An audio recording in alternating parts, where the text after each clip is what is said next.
Ok, listo. ¿Cómo están? ¿Cómo están todos? Muy buenas noches.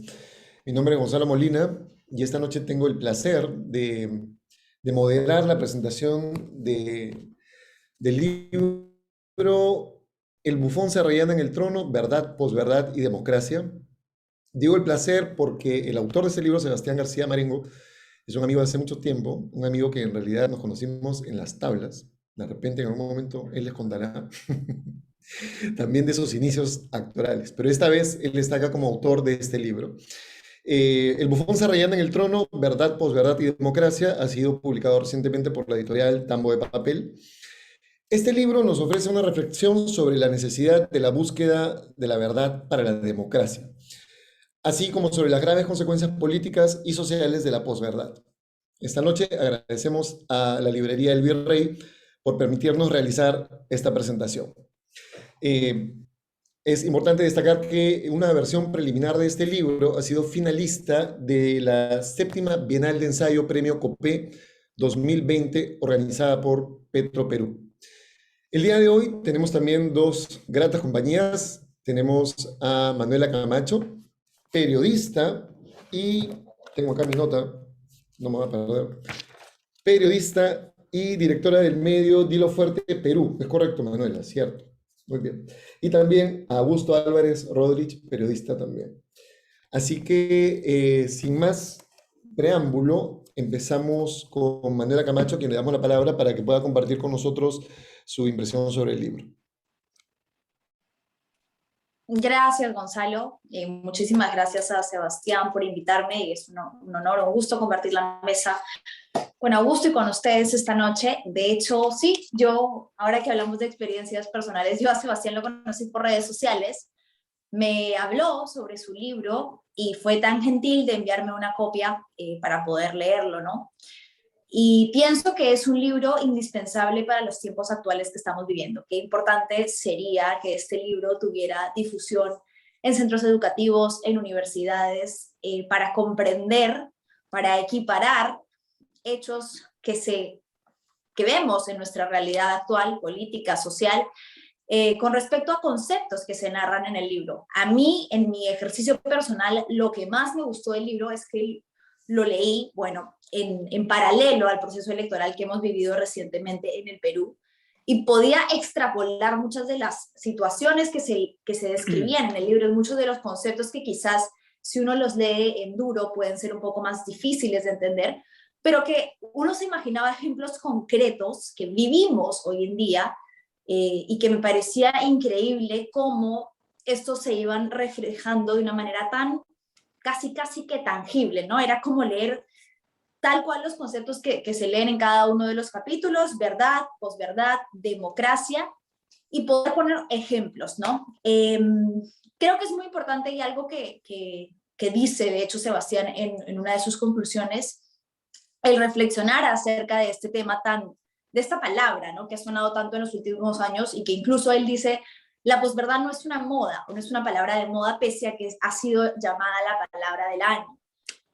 La posverdad es algo que se está instaurando, que estamos viviendo, y contra lo que tenemos que tener herramientas concretas, que de hecho Sebastián también menciona o esboza al menos un esquema de herramientas con las que podríamos luchar contra la posverdad.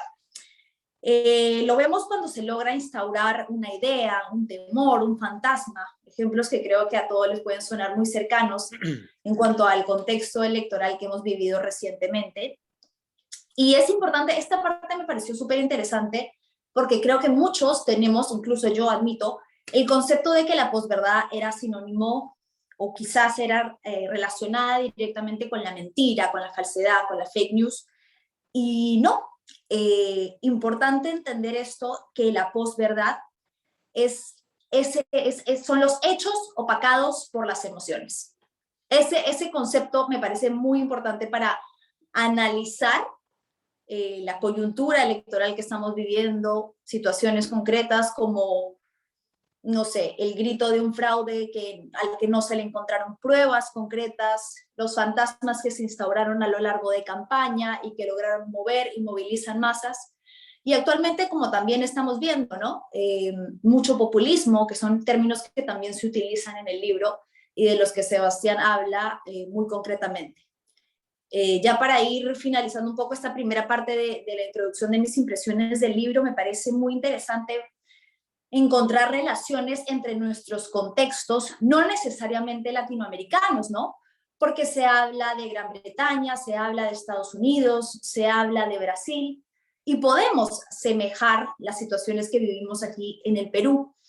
Se habla también de un contexto, el contexto de China. Entonces, temas de política, temas de democracia que vivimos en el mundo actual, cómo concebimos, cómo entendemos lo que es democracia, autoritarismo y el camino en el que los ciudadanos nos ubicamos en esta búsqueda que creo que es intrínseca en nosotros como seres humanos a partir de que nos hemos desarrollado como sociedad por luchar, por perseverar en la democracia, ¿no? Creo que el libro de Sebastián es un aporte muy, muy valioso para, justamente para hacer un análisis en contexto y con información y con herramientas concretas de situaciones actuales que estamos viviendo en la sociedad, en el contexto político, social, económico, incluso peruano, y que, como decía al inicio de esta pequeña intervención, que ya ampliaremos cuando empecemos en la mesa de debate o de conversación, creo que debería urgentemente expandirse a centros educativos y ampliarse a todas las personas en general también, para que podamos nuevamente debatir con conocimiento de términos que Sebastián logra plasmar muy bien en el texto y que se pueden extrapolar a nuestra realidad. Perfecto, Manuel. Muchísimas gracias. Muy claro todo lo que nos has señalado. Ya luego tengo un par de preguntas ahí para profundizar. Ahora le damos la palabra a nuestro querido Augusto para que también nos dé su visión sobre el bufón Segarriana en el trono. Gonzalo, muchísimas gracias. Quiero agradecerte la presentación y sobre todo a Sebastián por invitarme a la presentación de su libro, El bufón se arellana en el trono, y poder compartir con Manuela esta conversación, y con Sebastián y con Gonzalo. Y lo que quiero decir es que le quiero agradecer mucho porque me permitió tener que leer el libro. Normalmente a veces se te pueden pasar, pero el hecho que te inviten que te den el honor de presentar un libro, pues te lleva a leerlo. Y la verdad que he leído el libro de Sebastián con tremendo interés y creciente interés. Y quisiera explicar eso porque es un libro que para empezar hay que agradecerle al autor, está muy bien escrito. Es entretenidísimo y uno va aprendiendo. Créanme que, no créanme, la verdad que he aprendido un montón leyendo el libro, porque es un libro breve, pero tremendamente potente sobre los temas de la verdad, la posverdad y la democracia. Y lo que tiene de valor el libro es que está muy bien estructurado con los capítulos que van uno, y que están ahí en la presentación, y que son desde la verdad, cómo la verdad es fundamental en una democracia, pero también cómo la posverdad puede erosionarte la democracia tremendamente, y el concepto de la posverdad y todos los descontentos que surgen a partir de eso. Y la verdad que está muy bien hecho el libro, porque te vas divirtiendo mucho con los ejemplos. Es un libro tremendamente versado con los asuntos más teóricos de filósofos y hay mucha gente que ha pensado en el tema de la búsqueda de la verdad, pero lo que acompaña el libro, y que es tremendamente valioso al mismo tiempo, es que no solo es un compendio de las teorías y los aportes sobre la verdad y la búsqueda de la verdad, sino que está muy bien complementado con ejemplos prácticos del mundo, del Perú, y es como un viaje por la verdad y la posverdad por el mundo, desde ejemplos de Estados Unidos, desde ejemplos de las campañas en el Perú, y me pareció particularmente valioso porque es alguien a quien yo le tengo muchísimo cariño, un profesor que es el señor Sen, Amartya Sen, que es tremendamente interesante y te hace ver cómo la importancia, y él lo demostró desde mucho tiempo atrás, de cómo las sociedades más libres son aquellas que tienen mejor información y más libertad de expresión, porque lo que hace es que la divulgación, la entrega de información a la ciudadanía en su conjunto es un valor fundamental para que los ciudadanos puedan ser más libres y puedan tomar decisiones, y lo que también es importante es para que puedan presionar a los gobiernos a tomar mejores decisiones e impide o le hace más difíciles a los gobiernos que puedan mentirle a los ciudadanos. Y el ejemplo que menciona ahí Sebastián, citando el libro de Farid Kahat, donde ahí lo mencionan, que es este ejemplo de cómo se comparan lo que fueron las hambrunas en China y en la India, y cómo en sociedades con más democracia como la India tienden a corregirse esos problemas mucho más rápido, porque lo que hay es una presión social que se genera para que se pueda entrar a corregir el problema que se ha generado social. Y esto además está muy bien tratado porque en el contexto de la pandemia, como se hace notar al inicio del libro, pues en China todo lo que significó y cómo China más bien ocultó las cosas y cómo hizo las cosas a contracorriente, lo que debía ser una mayor información, castigando a los que querían, los médicos que querían contar lo que estaba sucediendo, y cómo eso se impide. Por tanto, el libro de Sebastián, yo lo veo tremendamente interesante para entender procesos mundiales como Brexit, lo que pasó con Trump, lo que pasaba en el Perú con López Aliaga. No veo ejemplos de Cerrón, pero también yo he leído con mucho interés del discurso que Vladimir Cerrón da cuando ha ganado recién Pedro Castillo, y le agradece muchísimo a lo que son el uso de las redes y su maquinaria digital, que dice que montó desde Junín, y que con eso pudo combatir a América y a todos los principales canales.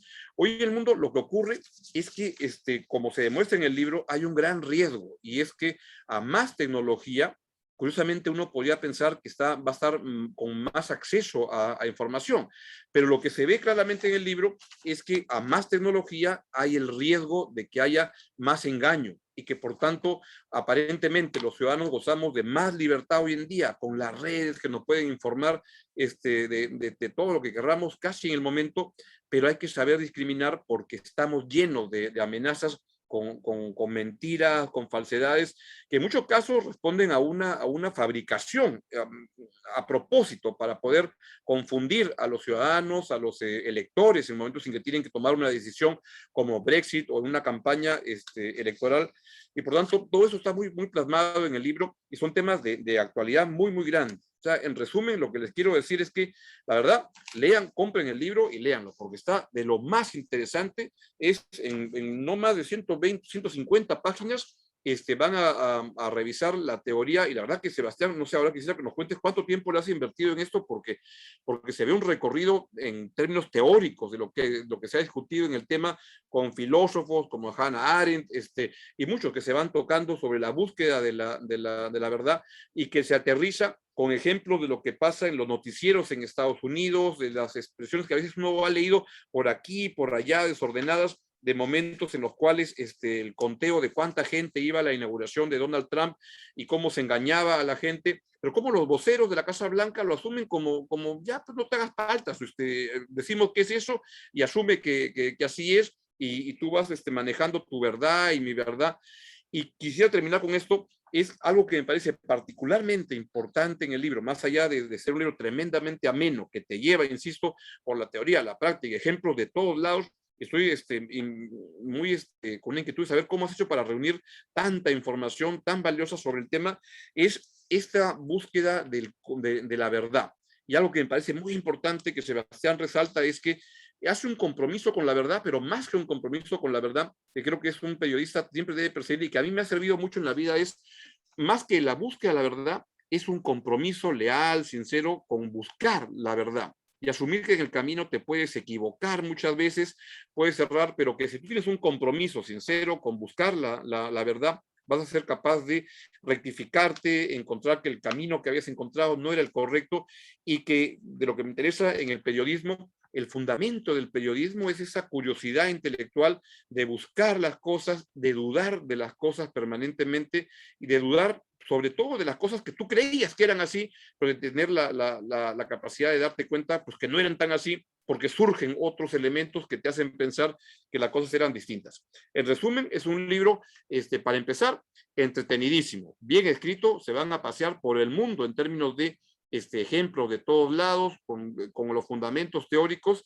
sobre un tema que es tremendamente interesante para el funcionamiento de la democracia hoy en día, que como además lo resalta con ejemplos de encuestas y trabajos como el que hace Freedom House o todo, con la pandemia particularmente, pero ya en los últimos años hay una pérdida de confianza en la democracia, en las instituciones, y el concepto de la verdad viene siendo erosionado tanto que merece ser revisitado, revisado, y acaban de encontrar ideas sobre el tema, y sobre todo ideas de qué es lo que se puede hacer para tener más acceso a la verdad y ser, por tanto, ciudadanos más libres. Así que yo quiero felicitar a Sebastián.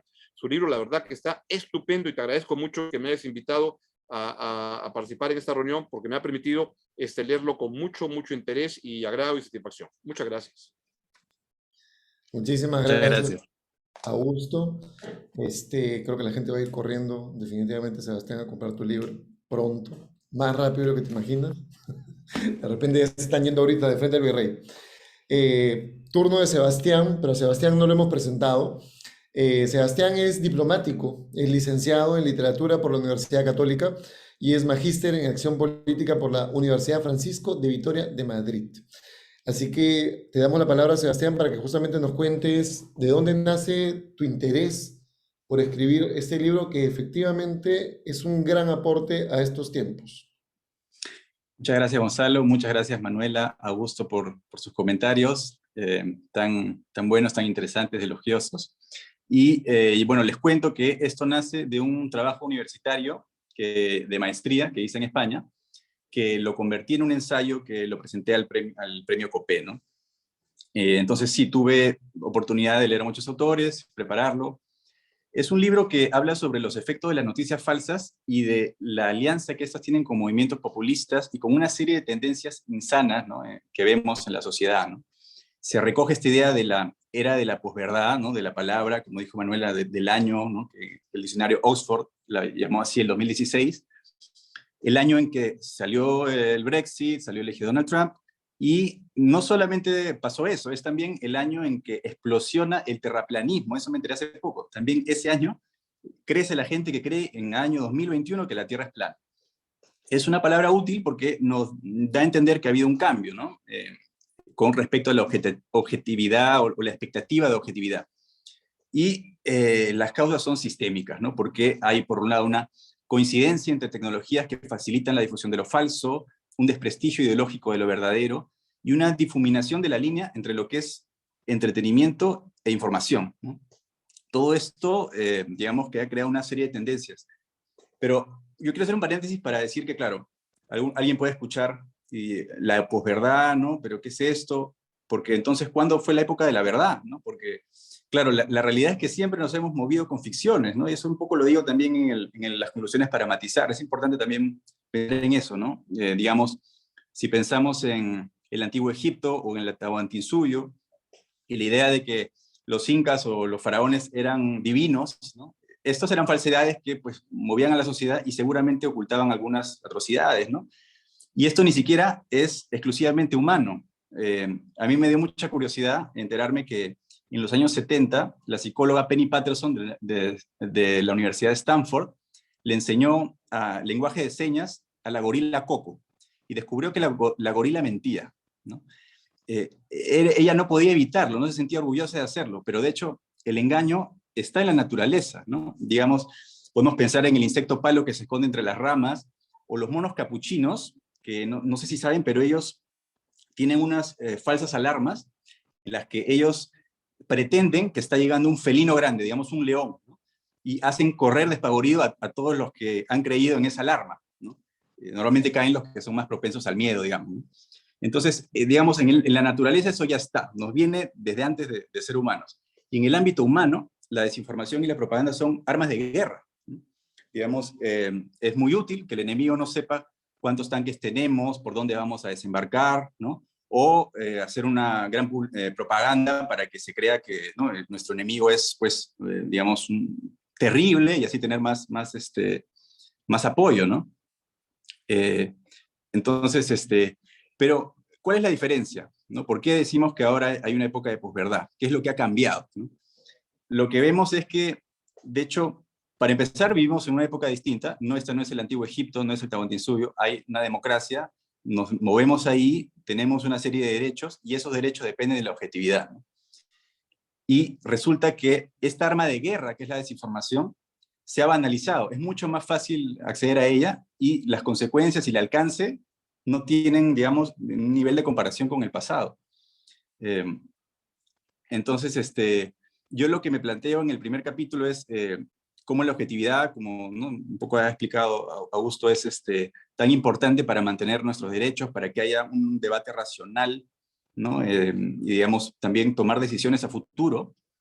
En el capítulo 2 hablo de esta idea de la posverdad, de esta época, y de cómo algunas personas creen que realmente no hay nada nuevo, que realmente siempre ha pasado esto, como Steven Pinker, ¿no?, que cree que con la verificación de hechos ya el asunto está solucionado. Realmente no hay nada nuevo. Pero lo que ocurre es que quienes ven o leen verificaciones de hechos o fact-checking, normalmente no han leído la noticia falsa. Y quienes consumen noticias falsas nunca se encuentran con el fact-checking. Entonces crean universos informativos distintos que solo se encuentran para pelearse, ¿no? Después hay un tercer capítulo en el que hablo, sí, de algunas campañas, como ya se ha mencionado. Un cuarto capítulo en el que hablo un poco con más detalle cuál es esta diferencia, ¿no? La diferencia es que hay una velocidad con la que podemos acceder a información en cualquier lugar y momento, una dinámica distinta, porque antes normalmente era un emisor y muchos receptores, ahora es una dinámica de muchos emisores, muchos receptores. Todos podemos ser transmisores y productores de información, y todos lo somos, de hecho, ¿no? Luego se ha agravado esto de la civilización del espectáculo, el hecho de que todo nos tiene que emocionar, informar, ¿no? Entretener, ¿no? Esto es cada vez más notorio, y que la información que se hace viral en línea y que luego a veces se replica en otros medios oficiales es predominantemente falso. Lo viral es normalmente falso.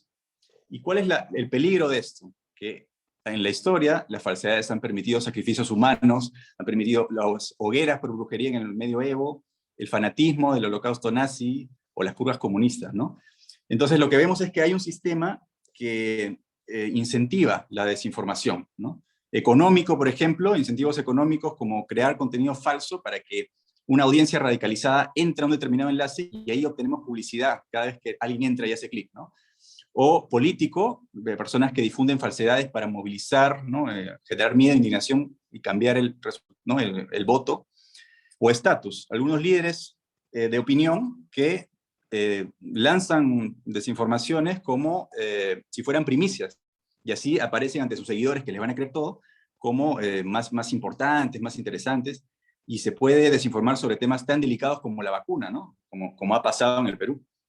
Y el libro termina un poco dando una visión de lo que puede venir, ¿no? De cómo esto puede agravarse, que es lo ultrafalso o de lo deepfake, que es el uso de inteligencia artificial para crear videos o audios tan realistas que ni el más entrenado sea capaz de diferenciarlo, ¿no? No sé si se acuerdan, pero hace más o menos un año apareció una campaña publicitaria en la que salía Daniel Peredo, y él ya falleció, ¿no? Pero lo hacían decir y hacer cosas que él no había dicho ni hecho.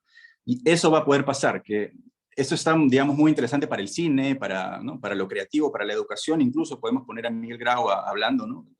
Pero cuando es información, eso representa un serio peligro, porque van a presentar evidencia, ¿no?, que no va a ser tal, va a ser mentira. Y algo que descubrí hace poco es que estamos entrando en una época extraña, porque, a ver, en China se creó una página que se llama Jinri Toutiao, que es como BuzzFeed, pero de China, ¿no? O sea, un agregador de noticias virales, ¿no? La diferencia es que en BuzzFeed los editores son personas. En cambio, en Jinri Toutiao son algoritmos. Y el experimento que se hizo en esta plataforma fue crear un algoritmo para detectar noticias falsas, porque ya desde antes de la pandemia China tenía el problema de muchos remedios caseros falsos, ¿no?, que están en la red. Entonces, enfrentar a un algoritmo que detectaba noticias falsas con otro que crearon, que inventaba noticias falsas, y los puso a competir para que mejoren cada uno y se engañen en el proceso, ¿no? O sea que las personas podemos llegar incluso a estar ahí atrapadas en este tipo de juegos así de gato y ratón, ¿no?, informático, sin ni siquiera saberlo o que haya intervención humana, ¿no? Entonces, bueno, para cerrar esto, lo que quiero decir es que el libro nos invita a cuidar el derecho a informarnos, porque un pensamiento que se encuentra manipulado por desinformación y propaganda no es libre, ¿no? Entonces, eso asegura la libertad de pensamiento. Y es una invitación a buscar la objetividad, y también una alerta contra las mentiras que nos pueden enfermar y matar, ¿no? Bueno, eso es lo que yo quería decir en esta presentación, y ahora, bueno, podemos conversar más del libro. Gracias, Sebastián. No sé si Augusto, Manuela, ¿hay algo que quieran comentar a partir de lo Sí, que... Sí, Manuela. sí, bueno, justo yo había hecho también algunas de mis anotaciones y me venía a la mente con lo que hablaba Sebastián de un concepto que se trata en el libro, que es del universo informativo, ¿no? Y que yo me lo cuestioné recién cuando leí este párrafo en el libro, que a veces las redes sociales funcionan como cámaras de resonancia donde solo escuchamos el eco de nuestra voz. Porque generalmente en Twitter seguimos a las personas que piensan similar a nosotros. El algoritmo, que es también uno de los términos que menciona Sebastián, funciona, valga la redundancia, en función a lo que nosotros buscamos, a lo que a nosotros nos interesa y nos va generando opciones similares. Entonces, es también un poco la trampa de las redes sociales de no llegar a ver el otro extremo, y si lo llegas a ver, ¿cómo lo llegas a ver? ¿Como el enemigo, como el que piensa diferente, como el que es un bruto o como el que es un irracional? Este contexto complejo en el que estamos, en que los extremos se enfrentan, en que puede que sea una palabra que ya la hemos sonado, la hemos escuchado hasta el cansancio, pero es la situación que vivimos de polarización extrema.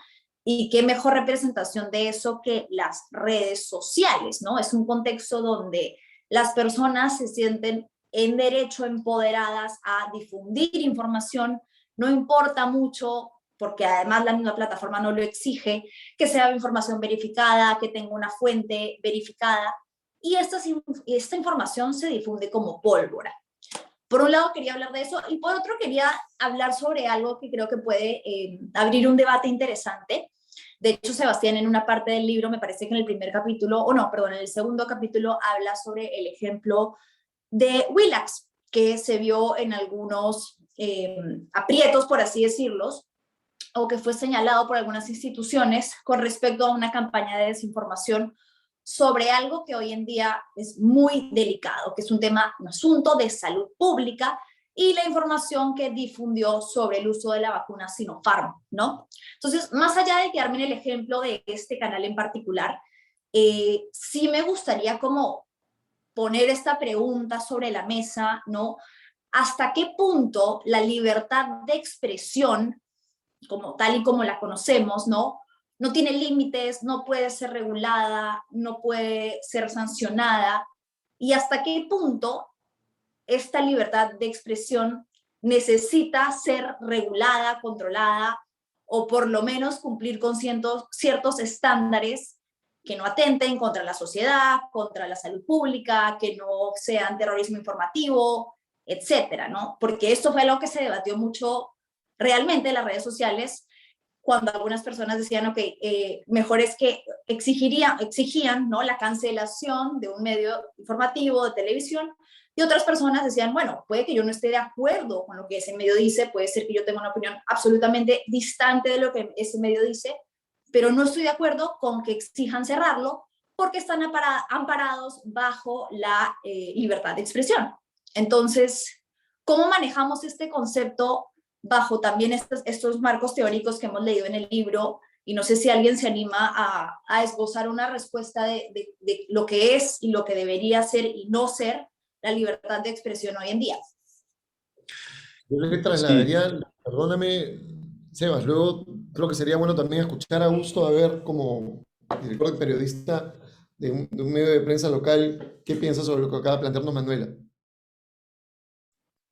Ahí está. Pues me interesaba escuchar lo que respondía Sebastián a lo que Manuela se planteaba, y de repente yo entro después, porque la verdad que me parece tremendamente interesante la pregunta para no cortarla. Así es, así ¿Te es, parece, así es. Gonzalo? Sí, sí, sí, perfecto. Bacán. sí, sí, me parece que es muy interesante ese tema, y sí era algo polémico, controversial, ¿no? Ahí, claro, la libertad de expresión es muy importante, es un derecho básico, claro, en la democracia, ¿no? Pero una cosa es la libertad de expresión, y eso no da derecho a desinformar, ¿no? Digamos, o a generar un daño tan fuerte, ¿no? Digamos que si se ve que hay una intencionalidad, ¿no? Si se ha se busca generar zozobra. Ahí yo creo que sí es importante que hayan organismos ¿no? Que se encarguen de regular eso, ¿no? Yo, algo que yo quiero comentar también, algo que me motivó también a escribir el libro, es una experiencia personal, porque yo cuando estaba en la universidad, en un momento, comencé a ver en YouTube videos de temas de conspiración, ¿no? Y entonces tú entras a ver uno y te da otro y otro, y eso termina, digamos, eh, digamos, te pone en una situación en la que ya entras en una visión paralela ya, ¿no? de la realidad. Entonces, cuando uno ya ve eso, y vemos que a eso apuntan ciertos medios de comunicación, ¿no? A un receptor dispuesto a creer, ¿no? Lo que se le presente, ¿no? Cuando uno ya llega a esa situación, es bien difícil salir, ¿no? O sea, yo ahora pienso en esa época, ¿no? Que tuve, y lo que, digamos, es como, hay una expresión en el libro, la conciencia teológica de la conspiración, ¿no? Es como haber salido de una secta casi, ¿no? Que solamente te das cuenta en un momento cuando te das cuenta que pues habían montajes que lo que te querían mostrar era verdad, pero si tú ya estás metido ahí, y si tú sigues un medio de comunicación y crees en lo que ese medio te dice, las consecuencias pueden ser terribles, ¿no? Eso se ve con lo de los antivacunas, ¿no? Ha sido, digamos, muy complejo lo que puede pasar si es que no se le pone un coto a la desinformación. También los líderes políticos, por ejemplo, en Sudáfrica pasó que Thabo Mbeki, que era un presidente en el año 2000, dijo que el SIDA no era realmente de un virus, era una enfermedad, ¿no? Una enfermedad común, y que los antirretrovirales eran parte de una conspiración occidental. Entonces, que esos tipos de opiniones se puedan expresar libremente, genera un daño que debe ser enfrentado, ¿no? Y eso es lo que quería decir. Augusto. Pues solo añadiría a eso algún aporte la gran pregunta es si pueden haber límites a la libertad de expresión. Y usualmente un periodista podría decir que no, cada quien es libre de decir las cosas y el público va a juzgar tu audiencia. La verdad que no es tan sencillo. Por ejemplo, el ejemplo que siempre se utiliza para extremar las cosas para lo que sirve es, yo puedo ejercer mi libertad de expresión y estar en un teatro y a la mitad de la función, con todo oscuro, gritar bomba. Claro, sería mi libertad de expresión al límite, pero es evidente que al hacerle eso, estoy provocando en una sala que esté llena un tumulto que puede ocasionar graves lesiones a mucha gente, etcétera. Por tanto, uno a partir de eso puede ir construyendo limitaciones a la libertad de expresión, y sí deben haberlas. Yo al comienzo, hace muchos años, pensaba que no, que lo mejor era que no existiera ningún posibilidades de limitación, pero siendo consciente que cuando uno comienza a escalar va poniendo cada vez más restricciones y más problemas, ocurre que acabas teniendo el efecto contrario. Y eso es lo que hace tan complicado el tema de manejar derechos fundamentales, así como a respirar es el derecho a expresarte, a dar a conocer lo que tú pienses, pero vivimos en un mundo en el cual, pues, entre la total libertad y el recorte total de restricciones, hay problemas. Y en el camino nos encontramos con lo que es el meollo del libro que Sebastián escribe, que es cómo haces cuando estás desinformando. No solo ahora con las vacunas, a mí me parece, por ejemplo, un pecado de cuando se transmiten estas ideas de que no sé si alguno de ustedes está en el movimiento contra vacunas o algo, pero a mí me parece una atrocidad. Y es más, sería tan restrictivo que diría, no hay derecho a que no te vacunes, te tienes que vacunar porque no es tu decisión, es la decisión del resto de las personas. Por tanto, yo obligaría de las maneras más inteligentes o no tan inteligentes. Ejemplo, el que no está vacunado no puede entrar ni al chino de la esquina a comprar una lata de leche o nada, y restringirles el acceso, porque ahí no estás jugando solamente con tu libertad, sino con la libertad del resto. O un ejemplo que ponía Sebastián ahí, cuando, por ejemplo, la congresista Rosa Bartra salía y decía que la educación, el currículo escolar era una manera ya no me acuerdo qué ponías acá, de pervertir que las niñas se volvieran prostitutas o o cosas como esas, que son barbaridades. Si hasta dónde tienes derecho a cambiar la verdad en búsqueda de un objetivo distinto, político, etcétera, y qué más cosas de las campañas electorales o el ejercicio de los políticos en su vida cotidiana, que es un ejercicio de permanente mentira. O sea, hacen de la mentira un patrón de vida. Y claro, ahí está el periodismo que lo debe entrar a marcar, a verificar. Pero ¿qué pasa cuando el medio de comunicación está en el mismo tango y quiere jugar a eso? Entonces genera una sociedad en donde, para terminar, a más posibilidades de información, hay más posibilidades de mentira. Yo entré al Twitter al año 2008. Mi amiga Paola Ugaz me dijo, tienes que entrar, es importante que entres y todo, y me lo vendió como una idea de que era un espacio de mucha información, muy libre y todo. Y le agradezco a Paola estar ahí, pero estando en Twitter y con más de 2 millones de personas que tienen la ingenuidad de seguirme, me doy cuenta que es una atrocidad, que la verdad que por momentos es un chiquero.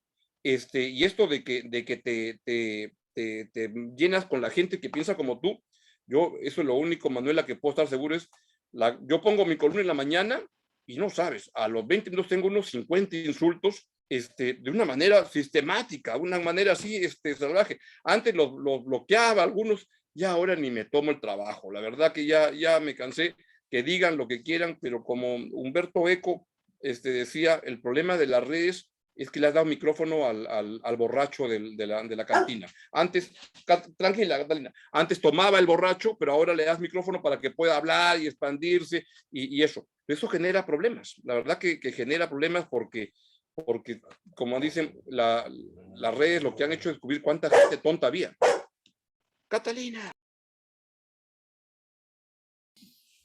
Catalina se ha manifestado. Yo me he quedado pensando en dos cosas una que plantea tu libro claramente y otra que le ha señalado ahora Manuela. Y es aterrador cuando efectivamente tú señalas, Sebastián, que claro, en un gobierno o en un régimen autoritario, las posibilidades que tienes de informarte básicamente es una, ¿no? Es la línea que te plantea ese régimen. Pero en un régimen democrático, tú decides desinformarte, lo cual es aterrador también, ¿no? O sea, y esto yo lo he asociado de alguna manera con lo que Manuela planteó, como los hechos terminan siendo opacados por las emociones. ¿De qué manera?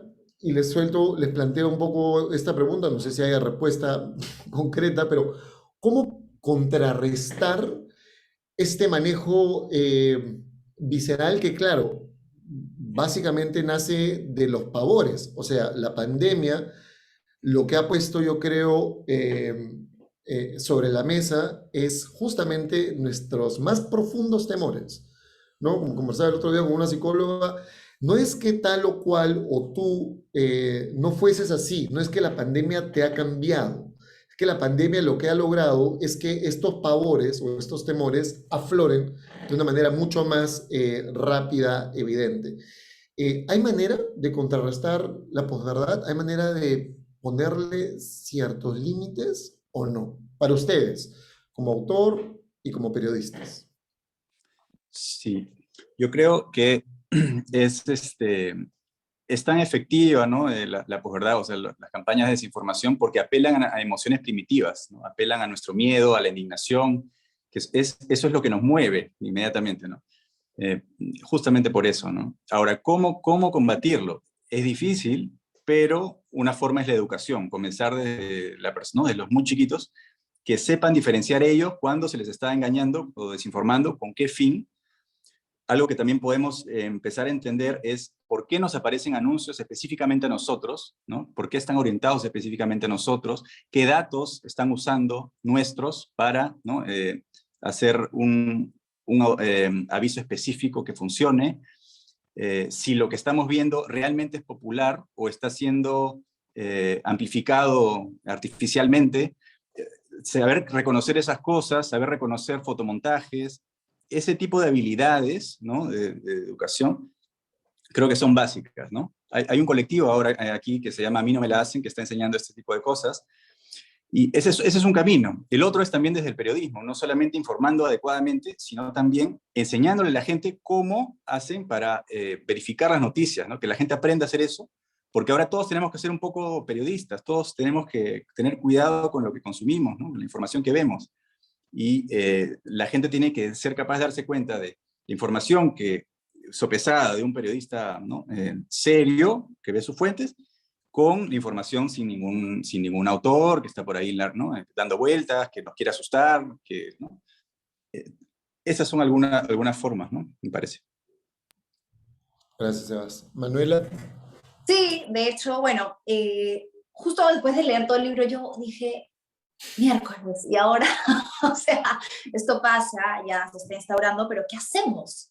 Y me pareció chévere cómo Sebastián también al final del libro ponía algunas ideas sobre la mesa que justo son las que ha mencionado sobre cómo combatirla, ¿no?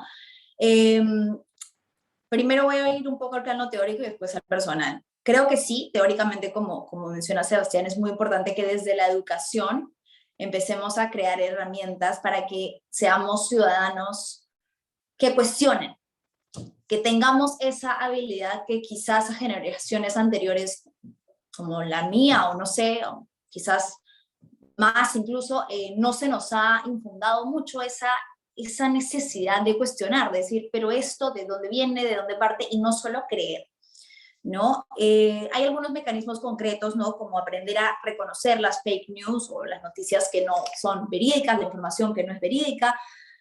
Primero, reconocer, luego comprobar, siempre comprobar la información.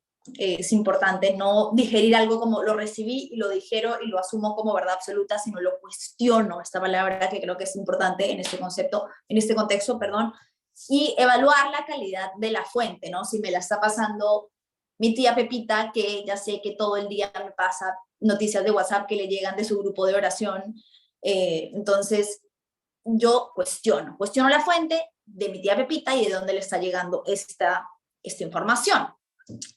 Sebastián también mencionaba que hay algunas herramientas desde el derecho, que supongo que con esto iba más un poco a las leyes que nos amparan en cuanto a la desinformación, y a eso también iba un poco mi pregunta de cómo regular, ¿no? Hasta dónde hay libertad de expresión y hasta dónde se está cometiendo un atentado contra la salud pública, que creo que sí. Mi respuesta a mi propia pregunta es que yo creo que sí, deberían haber regulaciones concretas cuando se trata de asuntos que involucran a la población en general, cuando se pone en riesgo la salud de la población, porque es una cuestión de salud pública lo que se está atentando con ese ejemplo que hablábamos, ¿no? De la desinformación, sobre todo en este momento en el que aún lidiamos con una pandemia. Creo que las plataformas deberían también ser un poco más exigentes en cuanto al tratamiento de datos personales, porque si las plataformas exigieran que como seres humanos emitiéramos nuestra opinión con nuestro nombre, con nuestro apellido, quizás Juanito Pérez no se oculta y se pone una foto de Dragon Ball Z y me dice a mí, Manuela Camacho, 1000 cosas, porque sabe que yo nunca voy a, o sea, que no es, que está amparado bajo ese anonimato, ¿no? Entonces sí creo que deberían probablemente, es uno de los puntos más difíciles de alcanzar, pero ser un poco más estrictas las plataformas de uso para esta difusión de noticias. Y creo que también Facebook, de hecho, lo está haciendo, que ha eliminado, Facebook ha creado una división especial que se ha encargado de eliminar de la faz de la tierra, o de la red, mejor dicho, noticias falsas con respecto al coronavirus. Entonces, creo que es importante que las plataformas pongan su granito de arena y se comprometan en eso también.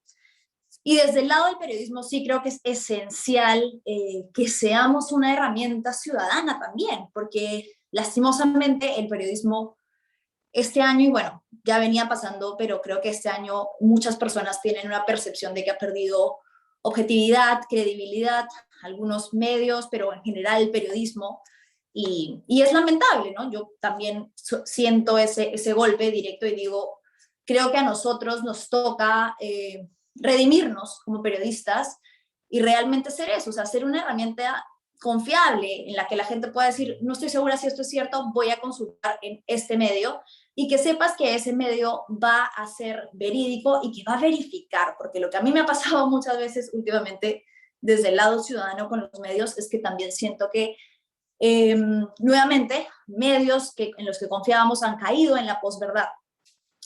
Y que como lo veo concretísimo es que quieren creer algo. Entonces se esfuerzan mucho en hacerte creer eso, a pesar de que nada en el mundo lo pruebe, a pesar de que no tenga ni un solo sustento que pueda mantener la idea, pero al final del día tú crees lo que quieres creer.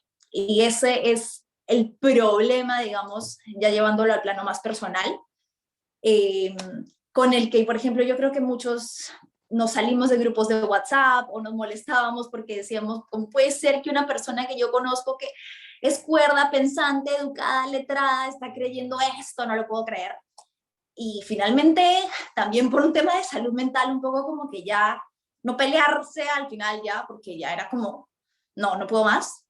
Y entender también como yo voy a proteger mi círculo y paro la noticia falsa, ¿no? O sea, si me llega algo falso, no sigo difundiendo por si acaso, ¿no? Como decía Sebastián en su libro. Muchas noticias falsas se difunden, ay, por si acaso se lo voy a pasar a mis amigos, quién sabe, será verdad. No, yo freno la cadena de noticias falsas y termino de expandir y termino de hacer daño porque desde mi lugar también lo estoy haciendo. Y bueno, creo que esos serían algunos de los mecanismos más concretos que tengo para frenarlo. Gracias, Manuela. Augusto, ¿hay alguna manera de detenerlo? ¿Cómo lo haces tú? Sí, no es fácil, pero creo que en el libro de Sebastián está la receta, que es tener un compromiso con la búsqueda de la verdad. Y tener ese compromiso, y cuando tienes ese compromiso con buscar la verdad, más que con la verdad, uno está más proclive a entender las cosas y a rectificarte si es que metes la pata. Pero es también el fundamento del periodismo. El periodismo es no solo encontrar noticias, yo diría que más que encontrar noticias es verificar las noticias que te llegan y demorarte en darlas para estar bien seguro. Esto no es algo que lo aprendes en el camino con el tiempo, cuando has tenido, la única manera de aprenderlo es como en mi caso, con muchos periodistas con más trayectoria, no por importancia, sino por tiempo en el oficio, es con metidas de pata. Cuando metes la pata, te das cuenta de los errores y el bochorno que pasas por un error que has lanzado. Y eso te das cuenta que el bochorno de una noticia que es falsa o que es equivocada es mucho mayor a la felicidad de una gran primicia. Y todos hemos metido la pata enormemente. Yo me acuerdo, por ejemplo, en alguna elección en el año, ¿qué podría ser? El 2003, 2004, había elecciones en Venezuela. Y entonces la primera información que nos llegó, y de repente nos queríamos creer, porque además uno, como Manuela dice, se entusiasma por lo que quiere oír y cae en eso, era que Chávez había perdido la elección. Y entonces en Perú 21, yo trabajaba ahí en ese momento, sacamos una tremenda portada que era "Le llegó la hora a Chávez". Y entonces yo ese día justo dejé la portada y tomaba un avión y entonces viajé. Y justo cuando llego a Los Ángeles, llamo a Claudia Zaguirre, que manejaba el diario, y le digo, ella había llamadas de ella, le digo, Claudia, ¿qué ha pasado? Me dice, Chávez ganó la elección. Ah, carajo. Ahora, normal es una regla básica, es que cuando algo es demasiado bueno, no lo creas. Es too good to be true. Es una regla que sirve para darte cuenta que no son así.